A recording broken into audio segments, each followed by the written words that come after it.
Hello friends, welcome to our YouTube channel that is IP trend. और आज की class में हम डिस्कस करने वाले हैं एसक्यूएल के इक्वी जॉइंट्स और नेचुरल जॉइंट्स के बारे में। जैसा कि आप सब जानते ही हैं कि हम क्लास 12th का इन्फॉर्मेटिक प्रैक्टिसेस और कंप्यूटर साइंस का सिलेबस कवर कर रहे हैं, जो कि आपका सीबीएसई एग्ज़ाम्स टर्म 2 में आने वाला है। एग्ज़ाम्स जो हैं वो बहुत ही पास आ चुके हैं, एग्ज़ाम्स में आपका बहुत कम टाइम बचा है, तो इसीलिए जो है ये वीडियोस आपके लिए बहुत क्रूशियल हैं ताकि आप एग्ज़ाम्स में जो है अच्छे मार्क्स स्कोर कर सको। एट प्रेजेंट ये हमारी डाटाबेस मैनेजमेंट सिस्टम वाली यूनिट चल रही है और उसकी आज ये लास्ट वीडियो है। आज हमारा डाटाबेस का सिलेबस जो है वो कंप्लीट हो जाएगा। उसके बाद दोनों ही सब्जेक्ट्स के सिर्फ एक एक टॉपिक बचेंगे। कंप्यूटर साइंस में जो रिकर्जन वाला आपका टॉपिक है, स्टैक्स वाला, और आईपी के जो स्टूडेंट्स हैं उनके लिए कंप्यूटर नेटवर्क्स का जो वेब सर्विसेज वाला टॉपिक है, ये दो टॉपिक्स आपके बच जाएंगे। तो चलिए स्टार्ट करते हैं आज की class, that is equi joints and natural joints. सबसे पहले हमें ये पता होना चाहिए कि जॉइंट्स क्या होते हैं। तो जिन स्टूडेंट्स ने प्रीवियस वीडियो नहीं देखी है तो मेरी उनसे ये रिक्वेस्ट है कि पहले आप प्रीवियस वीडियो देखें। उसका लिंक जो है वो आपको डिस्क्रिप्शन बॉक्स में मिल जाएगा। अगर डिस्क्रिप्शन बॉक्स में नहीं मिलता है आपको तो आप चैनल पे जाके प्लेलिस्ट में चेक करेंगे तो वहाँ पे आपको जो है सेपरेट वीडियो मिल जाएगी। मैंने डाटाबेस मैनेजमेंट सिस्टम के नाम से एक अलग से प्लेलिस्ट बनाई है जिसमें आपके डाटाबेस की सारी वीडियोज़ हैं टर्म 2 की, और वो चैप्टर वाइज वीडियोज़ वहाँ पे स्टोर हैं। पहले चैप्टर 11 की, फिर 12 की, फिर 13 की और फिर 14 की। तो वहाँ से आप जो है जिस भी टॉपिक को आप कवर करना चाहते हैं आप वो वीडियोस वहाँ से देख सकते हैं। The join in which columns are compared for equality is called equi joints.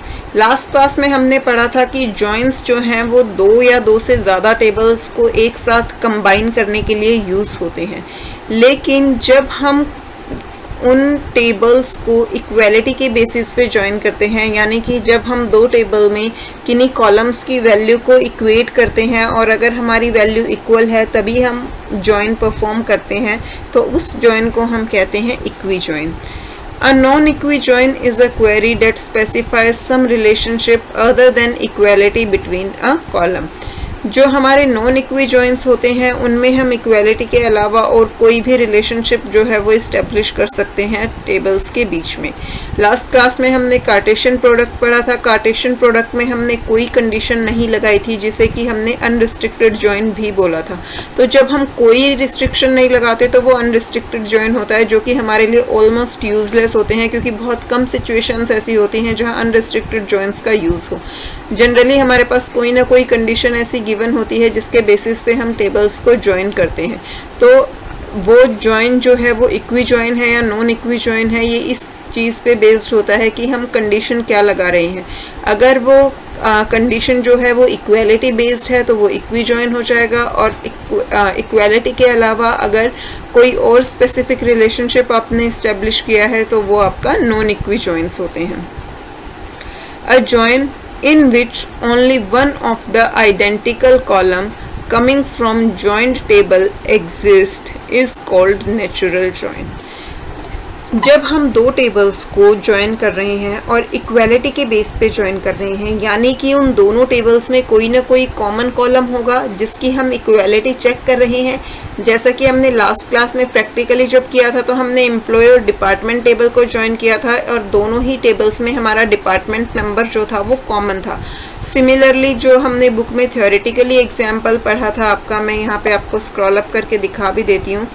ये जो आपकी टेबल्स थी, ट्रीट, फिजिशियन, पेशेंट टेबल, इनमें भी आपका अब आप ये ट्रीट और फिजिशियन टेबल को ही देखिए तो यहाँ पे फिजिशियन आईडी जो है वो कॉमन है। तो जब आप फिजिशियन और ट्रीट टेबल को ज्वाइन कर रहे हैं on basis of physician ID, कि जहाँ पे फिजिशियन टेबल की फिजिशियन आईडी ट्रीट टेबल की फिजिशियन आईडी से मैच कर रही है, वहाँ पे ही वो रोज जो है कंबाइन हो। तो यहाँ पे फिजिशियन आईडी आपका 2 बार आएगा। अगर आपने कॉलम्स में सेलेक्ट नहीं किया है, सिर्फ स्टार मेंशन किया है, तो फिजिशियन टेबल के भी सारे कॉलम होंगे और ट्रीट टेबल के भी सारे कॉलम होंगे, तो यानी कि फिजिशियन आईडी आपकी 2 बार आ रही है। तो अगर हम कॉमन कॉलम को सिर्फ एक ही बार अपनी टेबल में रिप्रेजेंट करते हैं तो उसे हम बोलते हैं नेचुरल जॉइन। इक्वी जॉइन और नेचुरल जॉइन जो है वो इक्वल होते हैं डिफरेंस सिर्फ इतना ही होता है कि जो इक्वी जॉइन है उसमें आपका जो कॉलम है वो डुप्लीकेट कॉलम एग्जिस्ट करते हैं, बट नेचुरल जॉइन में हमारे डुप्लीकेट कॉलम्स नहीं होते हैं। The equi join and natural join are equivalent except that duplicate columns are eliminated in natural join that would otherwise appear in equijoin। equijoin में जितने भी columns होते हैं वो सारे appear होते हैं, but natural join में जो हमारे duplicate columns हैं उन्हें eliminate कर दिया जाता है। उसका यहाँ पे देखिए आपको example given है, display patient number, the date when he or she is discharged and the charge paid by him or her। अब यहाँ पे देखिए आपको क्या रिप्रेजेंट करना है, पेशेंट का नंबर, किस डेट को वो डिस्चार्ज हुआ है और उसने क्या चार्जेस जो हैं वो पे किए। तो यहाँ पर आपके जो पेशेंट नंबर और जो कब वो डिस्चार्ज हुआ ये आपको कहाँ से मिलेगा, पेशेंट टेबल से, क्योंकि पेशेंट रिलेटेड इन्फॉर्मेशन वहाँ पर है। लेकिन उसने कितना चार्ज पे किया ये आपका किस टेबल में स्टोर्ड है, बिल्ड टेबल में। ये हमने बिल्ड टेबल लास्ट क्लास में देखी भी थी। ये देखिए ये आपकी बिल्ड टेबल थी। बिल्ड टेबल में आपका bill number, patient number, item code और चार्जेस जो हैं वो मेंशन है। पेशेंट टेबल का स्ट्रक्चर उन्होंने यहाँ नहीं दिया हुआ, बट मैंने आपको बताया था कि पेशेंट रिलेटेड जितनी भी इंफॉर्मेशन है, पेशेंट का नंबर, उसका नेम, उसका फ़ोन नंबर, वो कब डिस्चार्ज हुआ, ये सारी इंफॉर्मेशन हमारी पेशेंट टेबल में है। तो अब हमें पेशेंट नंबर तो दोनों टेबल में मिल रहा है, बिल में भी और पेशेंट में भी, लेकिन जो बाकी की दो इन्फॉर्मेशन है, डिस्चार्ज डेट हमें कहाँ से मिल रही है, पेशेंट से, और चार्जेस हमें कहाँ से मिल रहे हैं, बिल्ड से। यानी कि हमें दोनों टेबल्स का यूज़ जो है करना पड़ेगा। लेकिन हम इन दोनों टेबल्स को कंबाइन जो है वो किस बेसिस पे करेंगे, पेशेंट नंबर के बेसिस पे करेंगे। जहाँ पे पेशेंट टेबल का पेशेंट नंबर जो है वो बिल्ड टेबल के पेशेंट नंबर के इक्वल होगा, उन्हीं दोनों टेबल्स को हम, उन्हीं रोज को हम जो है आपस में एक दूसरे से ज्वाइन करेंगे। तो यही आप क्वेरी देखिए। अब select build dot patient number comma date discharged comma charge. यहाँ पे हम जो पेशेंट नंबर है वो आप किसी भी टेबल से डिस्प्ले करवा सकते हो, इट डजेंट मैटर, लेकिन हमें टेबल का नाम ज़रूर मेंशन करना पड़ेगा क्योंकि पेशेंट नंबर जो है वो दोनों ही टेबल्स में है। तो अगर आप टेबल नेम मेंशन नहीं करेंगे तो एसक्यूएल जो है वो उसे आइडेंटिफाई नहीं कर पाएगा। इसलिए चाहे आप किसी भी टेबल से प्रेजेंट करवाएं, टेबल नेम हम ज़रूर मेंशन करेंगे। तो पेशेंट नंबर, डेट डिस्चार्ज और चार्ज, कौन कौन सी टेबल से हम डाटा ले रहे हैं, बिल्ड एंड पेशेंट टेबल से। अब इन दोनों टेबल्स को ज्वाइन किस बेसिस पे करना है कि जहाँ पे पेशेंट टेबल का पेशेंट नंबर जो है वो बिल्ड टेबल के पेशेंट नंबर के इक्वल हो, तभी ये इन्फॉर्मेशन जो है वो मैच करेगी। क्योंकि पेशेंट टेबल से हमने मान लीजिए पेशेंट नंबर और डेट डिस्चार्ज लिया, तो अब उसके चार्जेस हमें कहाँ से मिलेंगे, बिल्ड टेबल से। लेकिन बिल्ड टेबल की कौन सी रो से, जहाँ जिस रो में पेशेंट नंबर जो है वो मैच करेगा। The above query shows the patient number and date discharge from patient table and the associated charge from the bill table। तो आई होप कि इक्वी जॉइन और नेचुरल जॉइन जो है वो आपको समझ आ गया होगा। अगर आपको कोई डाउट है तो वो भी अभी हम जब प्रैक्टिकल करेंगे तो वो क्लियर हो जाएंगे। बट स्टिल अगर आपके मन में कोई भी डाउट या फिर कोई भी चीज़ ऐसी है जो आपको समझ नहीं आ रही हो तो वो आप मुझे कमेंट सेक्शन में ज़रूर बताइए। I will try my best कि मैं आपके सारे डाउट्स जो है वो क्लियर कर पाऊँ, ताकि आप एग्ज़ाम्स में जो है वो अच्छे मार्क्स स्कोर कर पाएँ और आपको कोई भी प्रॉब्लम ना आए। जितनी ज़्यादा से ज़्यादा क्वेरीज आप सॉल्व करेंगे उतना ही जो है आपके माइंड में पिक्चर क्लियर होगी। अब हम इसका प्रैक्टिकल देखते हैं। प्रैक्टिकल के लिए हम MySQL का कमांड लाइन क्लाइंट ओपन करेंगे। यहाँ पे सबसे पहले हमें पासवर्ड एंटर करना है। ये हमारा MySQL ओपन हो गया। अब हम उस डाटाबेस को ओपन करेंगे जिस पे हमें वर्क करना है। ये हमारा डाटाबेस ओपन हो गया। अब हम क्या करेंगे कि हमें टेबल्स कंबाइन करनी है। तो जिन स्टूडेंट्स ने लास्ट क्लास देखी है उन्हें पता होगा एम्प्लॉय और डिपार्टमेंट टेबल का, बट जिन स्टूडेंट्स को नहीं पता तो पहले मैं आपको एक बार एम्प्लॉय और डिपार्टमेंट टेबल का जो है वो डाटा चेक करवा देती हूँ। Select star from employ,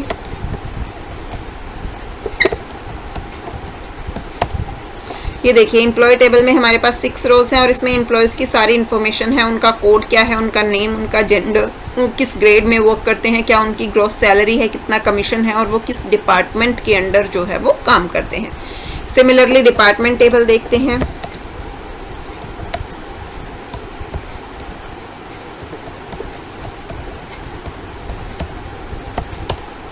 department table में हमारे पास जो है 3 रोज हैं, यहाँ पे जो है डिपार्टमेंट्स की डिटेल्स स्टोर है। अब देखिए, अब यहाँ पे दोनों टेबल्स में कॉमन कॉलम क्या है, डिपार्टमेंट नंबर। तो अगर हमें किसी एम्प्लॉय का डिपार्टमेंट नेम जो है वो रिप्रेजेंट करवाना है, मान लीजिए मैं कहती हूँ कि मुझे एम्प्लॉयज़ का कोड, उनका नेम, उनकी सैलरी, उनका डिपार्टमेंट नंबर और डिपार्टमेंट नेम जो है वो डिस्प्ले करवाना है, तो वो हम कैसे करवाएंगे। एम्प्लॉयज़ का कोड, उनका नेम, उनकी सैलरी और डिपार्टमेंट नंबर तो आपको एम्प्लॉय टेबल से मिल रहा है, लेकिन एम्प्लॉय टेबल में उनका डिपार्टमेंट नेम जो है वो आपको नहीं मिल रहा है। तो डिपार्टमेंट नेम के लिए हमें कौन सी टेबल को रेफ़र करना पड़ेगा, डिपार्टमेंट टेबल को रेफ़र करना पड़ेगा। तो जब हम डिपार्टमेंट टेबल और एम्प्लॉय टेबल दोनों टेबल से इंफॉर्मेशन गैदर कर रहे हैं, तो यानी कि हमें क्या अप्लाई करना पड़ेगा, जॉइन अप्लाई करना पड़ेगा। और यहाँ पे जो जॉइन है वो हम किस बेसिस पे करेंगे, डिपार्टमेंट नंबर के बेसिस पे करेंगे। तो जब हम डिपार्टमेंट नंबर जो कि हमारा कॉमन कॉलम है, जब हम उसमें इक्वेलिटी अप्लाई कर रहे हैं, तो ये हमारा कौन सा जॉइन बन जाएगा, इक्वी जॉइन बन जाएगा। तो क्वेरी लिखते हैं, सेलेक्ट, हमें क्या क्या डिस्प्ले करवाना था, एम्प्लॉयज़ का कोड, उनका नेम, उनकी salary,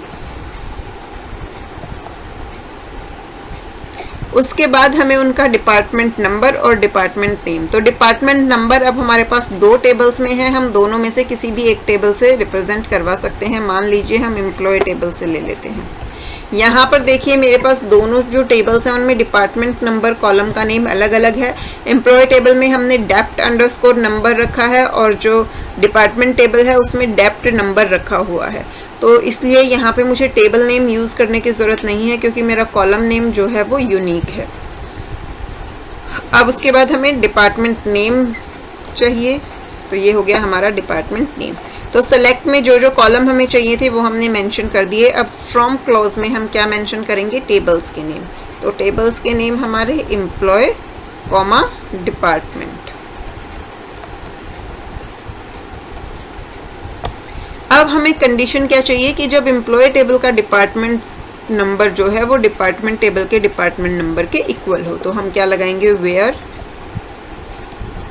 employ dot dept number. वैसे यहाँ पे आपको टेबल नेम यूज़ करने की भी ज़रूरत नहीं है, क्योंकि यहाँ पे हमारे कॉलम नेम्स जो हैं वो अलग अलग हैं। मैं अभी आपको ये करके भी दिखा दूंगी, ये बिना टेबल नेम के, department dot dept number, semicolon, enter. तो ये देखिए अब हमने 5 कॉलम्स डिस्प्ले करवाए थे, हमें वही 5 कॉलम मिले, E code, E name, gross, department number and department name. अब यहाँ पे देखिए हमारे पास टोटल 6 रोज थी एम्प्लॉय टेबल में और 3 रोज थी डिपार्टमेंट में, लेकिन आउटपुट में हमें 3 ही रोज मिली। ऐसा क्यों हुआ, मैं थोड़ा सा स्क्रॉल अप करती हूँ ताकि आप दोनों टेबल्स को कंपेयर कर पाएँ।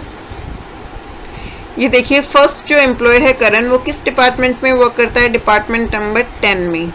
लेकिन डिपार्टमेंट नंबर 10 की इंफॉर्मेशन हमारे पास डिपार्टमेंट टेबल में नहीं है, इसलिए वो डिस्प्ले नहीं हुआ, क्योंकि हमने जो 5 फील्ड डिस्प्ले करवानी थी वो हमारे पास अवेलेबल नहीं है। टीना भी डिपार्टमेंट नंबर 10 में वर्क करती थी, इसलिए उसकी भी इंफॉर्मेशन यहाँ नहीं आई।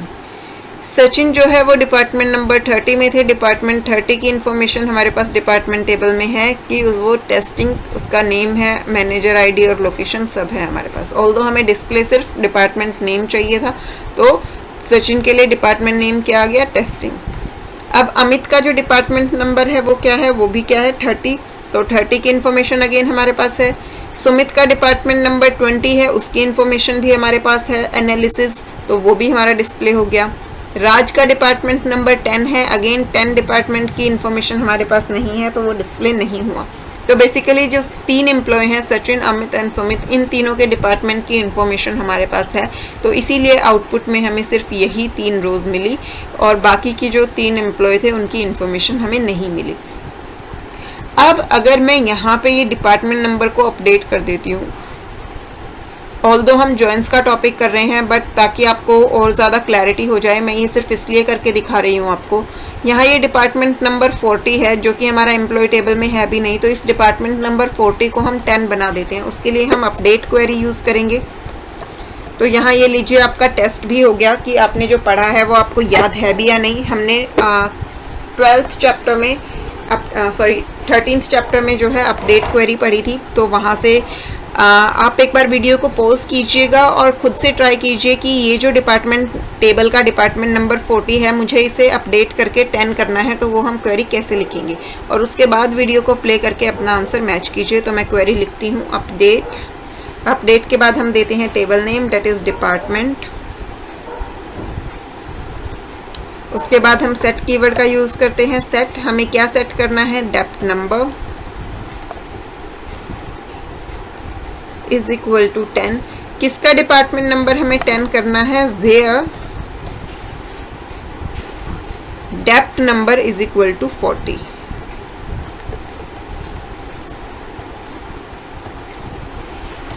जहाँ पे डेप्थ नंबर 4 है वहाँ 40 है, वहाँ डेप्थ नंबर 10 हो जाए। एंटर। तो क्वेरी ओके। 1 रो अफेक्टेड, क्योंकि हमारी एक ही रो में डेप्थ नंबर 40 था, तो वही रो अफेक्ट हुई है। हम एक बार डिपार्टमेंट टेबल का डाटा चेक करते हैं। Select star from department. तो ये देखिए आपका डाटा जो है वो मॉडिफाई हो गया। डिपार्टमेंट नंबर 10, डिपार्टमेंट नंबर 20 और 30। आपका डिपार्टमेंट नंबर जो 40 था उसका नेम डेवलपमेंट था, और वो मैनेजर आईडी उसकी 115 और लोकेशन बेंगलोर थी, तो वो आपका यहाँ पे आ गया। बाकी जो आपका डिपार्टमेंट नंबर 30 के लिए टेस्टिंग था, 20 के लिए एनालिसिस था, वो आपका सेम रहा। तो अब हम हमारी क्वेरी को दोबारा से एग्जीक्यूट करते हैं। इस बार मैं वेयर क्लॉज के अंदर टेबल्स नेम यूज़ नहीं करूँगी डिपार्टमेंट के साथ, क्योंकि मैंने जैसा कि आपको बताया कि हमारे कॉलम नेम्स जो हैं वो यूनिक हैं, तो हमें टेबल नेम यूज़ करने की ज़रूरत नहीं है। तो हम दोबारा से उसी क्वेरी को रन करते हैं। Select E code comma E name comma gross salary comma department number and department name.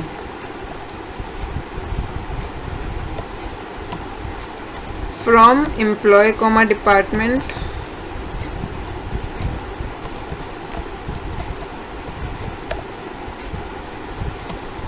Where. अब यहाँ पे हमें दोनों टेबल्स के डिपार्टमेंट नंबर को कंपेयर करना है, बट क्योंकि दोनों में डिपार्टमेंट नंबर का नेम जो है वो अलग अलग है, मतलब कॉलम नेम जो है वो अलग अलग है, तो हम उसे विदाउट टेबल नेम यूज़ कर सकते हैं। Where depth underscore NO is equal to depth number,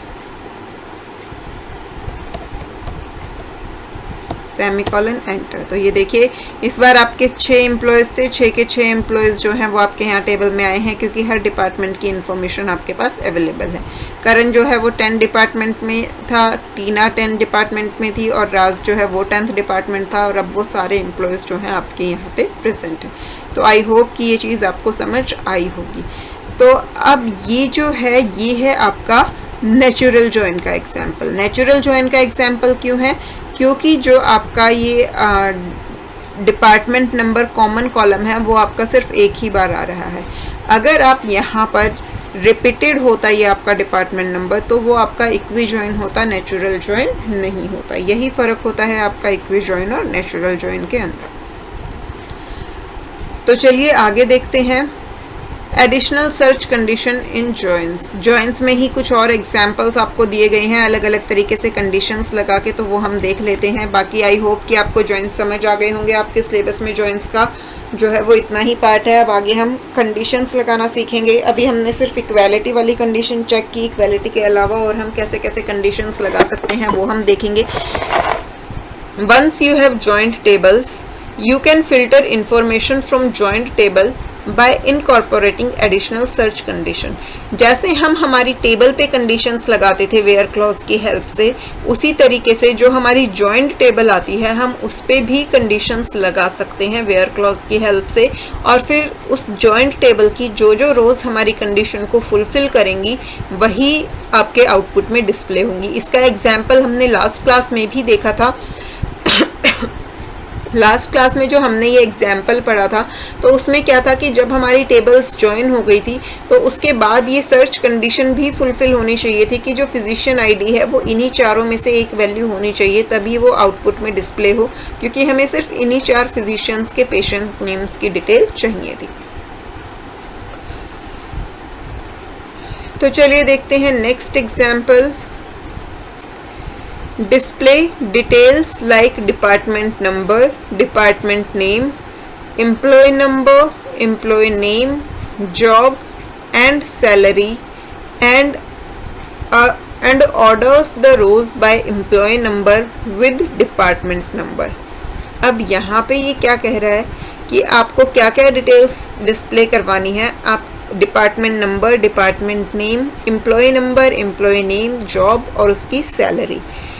लेकिन ये सारी डिटेल जो है वो आपको किस ऑर्डर में डिस्प्ले करवानी है? Employ number followed by department number, right. तो इसके लिए हम क्वेरी क्या लिखेंगे? ये जो आपकी क्वेरी है ये उस प्रैक्टिकल से बिल्कुल मैच कर रही है जो हमने अभी अभी किया, बस उसमें हमने ऑर्डर बाय क्लॉज यूज़ नहीं किया। तो सेलेक्ट में हमें क्या करना होगा? एम्प्लॉय टेबल से हम क्या लेंगे? Employ name, employ number, job और सैलरी। डिपार्टमेंट टेबल से लेंगे हम डिपार्टमेंट नेम, और जो डिपार्टमेंट नंबर है वो आप दोनों में से किसी भी टेबल से सिलेक्ट कर सकते हैं। तो यहाँ उन्होंने एम्प्लॉय टेबल से लिया है डिपार्टमेंट नंबर, फिर उसके बाद department name, employ number, employ name, job and salary. तो जो 6 कॉलम्स हमें चाहिए थे वो हमने सारे सेलेक्ट में मेंशन कर दिए। उसके बाद फ्रॉम क्लॉज में हमने टेबल्स नेम मेंशन किए, EMP एंड डेप्ट। अब हमें ज्वाइन जो है वो किस बेसिस पे करना है? ऑब्वियसली एम्प्लॉय और डिपार्टमेंट टेबल को ज्वाइन कर रहे हैं, तो दोनों में कॉमन कॉलम हमारा कौन सा है? Department number. ये आपने अभी अभी देखा ही था। तो डिपार्टमेंट नंबर की हम इक्वालिटी चेक करेंगे। अब बुक में जो आपके कॉलम नेम्स थे, प्रैक्टिकली तो मैंने जो क्रिएट की हुई थी उसमें हमारा डिपार्टमेंट नंबर जो है वो दोनों ही टेबल्स में अलग अलग नेम से था, बट बुक में आपकी दोनों ही टेबल्स में वो डेप्थ नंबर के नाम से स्टोर है। तो यहाँ हम वेयर क्लॉज में जब इक्वालिटी चेक करेंगे तो हम टेबल नेम का भी यूज़ करेंगे। वेयर EMP.डेप्थ number is equal to depth number. तो जहाँ पे दोनों टेबल्स का डिपार्टमेंट नंबर इक्वल है वहाँ पे जो है ज्वाइन परफॉर्म होगा। अब यहाँ पे जब ज्वाइन हो जाएगा उसके बाद क्या करना है? ऑर्डर बाय क्लॉज का यूज़ करना है। ऑर्डर बाय क्लॉज का यूज़ कैसे करना है कि पहले एम्प्लॉय नंबर के बेसिस पे डाटा ऑर्डर में आ जाए, और जहाँ पे एम्प्लॉय नंबर जो है कॉमन हो वहाँ पे डिपार्टमेंट नंबर के बेसिस पे आ जाए। बट एक बार ज़रा सोच के देखिए कि क्या ये जो इन्होंने लिखा हुआ है इसकी कोई सेंस बनती है, क्योंकि एम्प्लॉय नंबर जो है वो यूनिक होता है हर एम्प्लॉय का। तो अगर एम्प्लॉय नंबर के बेसिस पर ही हमने पहले सॉर्ट कर दिया तो किसी भी डेप्थ नंबर के पे डिपार्टमेंट नंबर के बेसिस पे सॉर्ट की ज़रूरत ही नहीं रहेगी, क्योंकि कॉमन एम्प्लॉय नंबर कहीं होगा ही नहीं। तो बेसिकली ये मिसप्रिंट हुआ है। हमें क्या करना है कि पहले डिपार्टमेंट नंबर के बेसिस पे सॉर्ट करना है, और फिर उस डिपार्टमेंट के अंदर जितने एम्प्लॉयज़ हैं उन एम्प्लॉयज़ को एम्प्लॉय नंबर के बेसिस पे सॉर्ट करना है। तो इसीलिए इन्होंने यहाँ क्वेरी में देखी है ये क्वेरी जो लिखी हुई है वो सही लिखी है कि order by department number comma employ number, की पहले डिपार्टमेंट नंबर के बेसिस पे डाटा सॉर्ट हो और उसके बाद जिनका डिपार्टमेंट नंबर कॉमन है वो एम्प्लॉयज़ जो हैं एम्प्लॉय नंबर के बेसिस पे सॉर्ट हो जाए। तो आई होप ये चीज़ आपको समझ आई होगी। बट अगर इसमें आपको कहीं भी कोई भी डाउट है तो आप मुझे कमेंट सेक्शन में ज़रूर बताइए, ताकि आपके डाउट्स जो हैं वो मैं क्लियर कर सकूं। इसका मैं आपको जो है प्रैक्टिकल भी करके दिखा देती हूँ। यहाँ पे हमें क्या करना है? सेलेक्ट, हमें कौन कौन से कॉलम्स डिस्प्ले करवाने हैं? डिपार्टमेंट नंबर, वो हम किसी भी टेबल का ले सकते हैं, मैं एम्प्लॉय टेबल का ले रही हूँ। एम्प्लॉय नंबर हमें करवाना है, एम्प्लॉय नंबर हमारे पास ई कोड के नाम से है। अब यहाँ पर देखिए मैं पहले डिपार्टमेंट नंबर और रिकॉर्ड क्यों डिस्प्ले करवा रही हूँ, क्योंकि हमें सॉर्टिंग इन दोनों कॉलम्स के बेसिस पे करनी है। अगर आप इन दोनों कॉलम्स को बीच में कहीं लेंगे तो आउटपुट को आइडेंटिफाई करने में आपको प्रॉब्लम होगी। तो इस वजह से जो है मैं ये आउटपुट जो है वो इस तरीके से लिख रही हूँ, पहले डिपार्टमेंट नंबर फिर एम्प्लॉय नंबर, या फिर हम डिपार्टमेंट नंबर के बाद पहले डिपार्टमेंट नेम ही ले लेते हैं। इसके बाद हम ले लेते हैं एम्प्लॉय नंबर, फिर एम्प्लॉय नेम, उसके बाद सैलरी। जो इन्होंने जॉब कॉलम लिया है वो हमारी टेबल में ग्रेड के नाम से है कि वो किस ग्रेड में काम कर रहे हैं या वो किस जॉब पे हैं, तो हम उसके लिए ग्रेड कॉलम भी ले लेते हैं। ये सारे कॉलम्स हमने सेलेक्ट कर लिए जो जो हमें डिस्प्ले करवाने हैं। इसके बाद हम टेबल नेम मेंशन करेंगे कि किस किस टेबल से हमें डाटा चाहिए। तो फ्रॉम एम्प्लॉय कॉमा डिपार्टमेंट।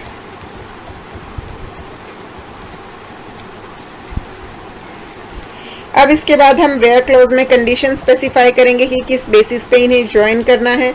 तो हमें डिपार्टमेंट नंबर जो है कॉमन चाहिए, तो हम यहाँ क्या करेंगे, dept underscore NO is equal to dept number.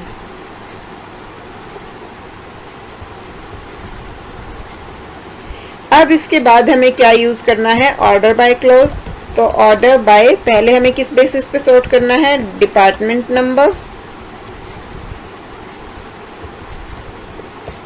Comma, उसके बाद हमें एम्प्लॉय कोड के बेसिस पे।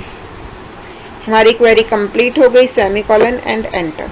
तो ये देखिए पहले आपका डिपार्टमेंट नंबर आपका इंक्रीजिंग ऑर्डर में आया है, पहले डिपार्टमेंट नंबर 10, देन 20, देन 30। अब देखिए डिपार्टमेंट नंबर 10 में 3 एम्प्लॉयज थे, वो तीनों एम्प्लॉय कोड के बेसिस पे सॉर्ट हो गए, पहले 101, 102 एंड देन 105। उसके बाद डिपार्टमेंट नंबर 20 में एक ही एम्प्लॉय था तो वो उसी ऑर्डर में रहा। डिपार्टमेंट नंबर 30 में 2 एम्प्लॉयज थे तो वो भी आपके सॉर्टेड ऑर्डर में डिस्प्ले हो गए। तो आई होप कि अब ये क्वेरी आपको अच्छे से समझ आ गई होगी। If you want to extract such information only for sales department, you can do so by giving a query similar to the one given in example 4.5। अब अगर आपको इसी सेम क्वेरी में ये सारी चीज़ें चाहिए, बट आपको ये चाहिए कि आप सिर्फ और सिर्फ सेल्स डिपार्टमेंट की इंफॉर्मेशन को प्रिंट करवाएं, तो उसके लिए आपको क्या करना पड़ेगा, आपको एक और कंडीशन ऐड करनी पड़ेगी वेयर क्लॉज के अंदर, where employee dot department number is equal to department dot department number and department name is equal to sales। तो उस केस में जो है हमारी ये आपका कंडीशन जब दोनों फुलफिल होंगी तभी आउटपुट डिस्प्ले होगा। तो ये देखिए ये क्वेरी यहाँ पे लिखी हुई है, select employ dot department number. यहाँ एम्प्लॉय टेबल के लिए एलियास क्रिएट किया है E और डिपार्टमेंट टेबल के लिए एलियास क्रिएट किया है D।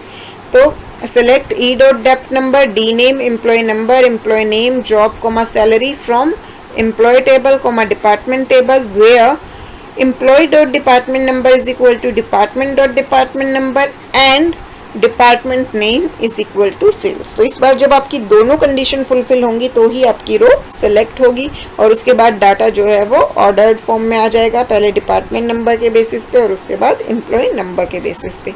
उसका आपको यहाँ पर ये आउटपुट भी दिया है, ये देखिए यहाँ पे मैं आपको एक बार एम्प्लॉय टेबल जो है वो चेक करवा देती हूँ ताकि आपको डाउट ना रहे।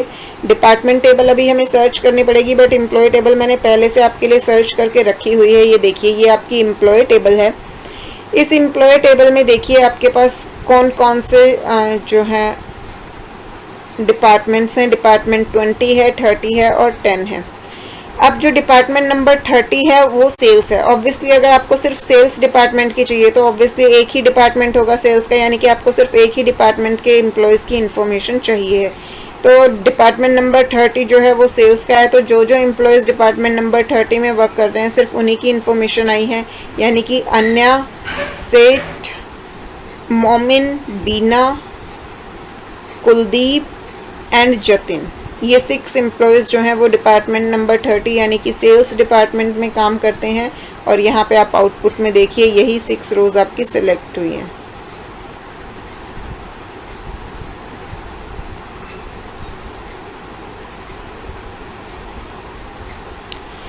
अब इसके बाद ये आपका नेक्स्ट एग्जाम्पल है, display details like department number comma department name comma employ number comma employ name job and salary and order the rows by employee number with department number. These details should be only for employees earning at least 1500 rupees and of sales department. यानी कि पिछले वाली जो query थी वो as it is है, बस उसमें एक कंडीशन और ऐड हो गई कि एम्प्लॉयज़ की सैलरी जो है वो मिनिमम 1500 होनी चाहिए। तो वेयर क्लॉज में आप दोनों डिपार्टमेंट नंबर्स को मैच करेंगे, D name should be sales and salary should be greater than equal to 1500। तो वो क्वेरी आप यहाँ से चेक कर सकते हैं। बाकी पूरी क्वेरी सेम है, सिर्फ एक एक्स्ट्रा कंडीशन ऐड हुई है, sale greater than equal to salary greater than equal to 1500। तो यहाँ पे सेलेक्ट में हमने सारे कॉलम नेम्स दे दिए, department number, name, employ number, name, job and salary. From clause में हमने दोनों टेबल्स नेम दे दी, employ and department. Where clause में हमें कंडीशंस देनी है और इस बार हमारे पास 3 कंडीशन है। पहला जिस बेसिस पे ज्वाइन हो रहा है, employ dot department number is equal to department dot department number, और जो 2 कंडीशन हमें क्वेश्चन में दी गई हैं, पहले की department name should be sales and second that employees salary should be greater than equal to 1500। उसके बाद हमें इन्हें ऑर्डर्ड फॉर्म में चाहिए, तो ordered by department number comma employ number, और उसका आउटपुट ये देखिए यहाँ पे आपको शो हो गया। अब यहाँ पे एक और चीज़, मैंने अभी आपको जो एम्प्लॉय टेबल दिखाई थी उसमें आपको जो एम्प्लॉय नेम्स बताए थे वो नेम्स जो हैं वो इस टेबल से डिफरेंट हैं। यहाँ पे ये मिसप्रिंट हुआ है या कैसे है ये हमें देखना पड़ेगा, क्योंकि यहाँ पर ये एम्प्लॉय नेम्स जो हैं वो ऑब्वियसली आपके मैच नहीं कर रहे, तो टेबल का डाटा जो है वो अलग हो सकता है कि इन्होंने ये किसी और टेबल से लिया हो, या प्रैक्टिकल जब इन्होंने परफॉर्म किया है स्क्रीनशॉट के लिए तो वो कहीं और से जो है पिक कर लिया हो। ऑब्वियसली क्योंकि जो ये एम्प्लॉय नंबर्स हैं वो भी हमारी रेंज से मैच नहीं कर रही हैं, तो इसलिए। लेकिन आई होप कि आपको जो चीज़ मैं आपको समझाना चाह रही थी वो चीज़ आपको समझ आ गई होगी। So finally you know that a join query combines columns of one table to that of another to create a single table। तो join query का यूज़ हम 2 या 2 से ज़्यादा टेबल्स को एक साथ ज्वाइन करके सिंगल टेबल बनाने के लिए करते हैं। A join query matches up a column with one table to a column in another table, और जनरली जो मैच हम करते हैं वो कॉमन कॉलम के बेसिस पे करते हैं कि हम एक टेबल के कॉलम को दूसरी टेबल के कॉलम से मैच कर रहे होते हैं।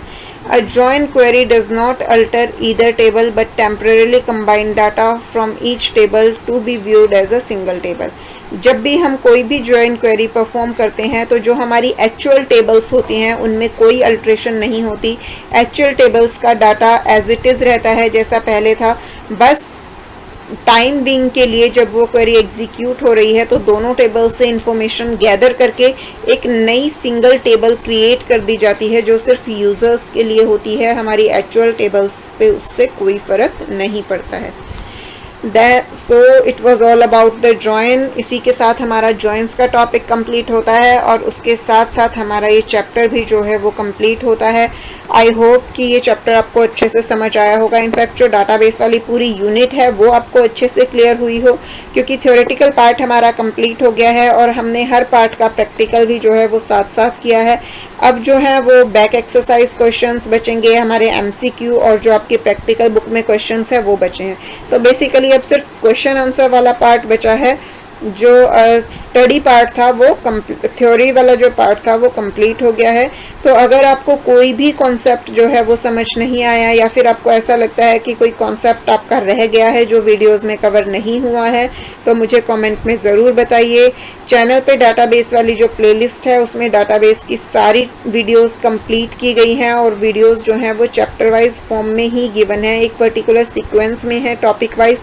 तो वहाँ से आप उन वीडियोस को गो थ्रू कर सकते हैं। जो भी आपको डाउट हो वो आप मुझसे पूछ सकते हैं। मेरी आईडी है technicallearner26@gmail.com। तो आप मुझे अपने डाउट्स जो हैं वो मेल भी कर सकते हैं। मुझे अपना फीडबैक भी ज़रूर दीजिए, क्योंकि आपका फीडबैक ही मेरे लिए गाइडलाइन का काम करता है, साथ ही साथ वो मुझे मोटिवेट भी करता है कि मैं आपके लिए नई नई चीज़ें ला सकूं। तो आई होप कि आपको वीडियोस पसंद आ रही हैं। मिलते हैं नेक्स्ट वीडियो में नए कंटेंट के साथ, तब तक के लिए बाय बाय।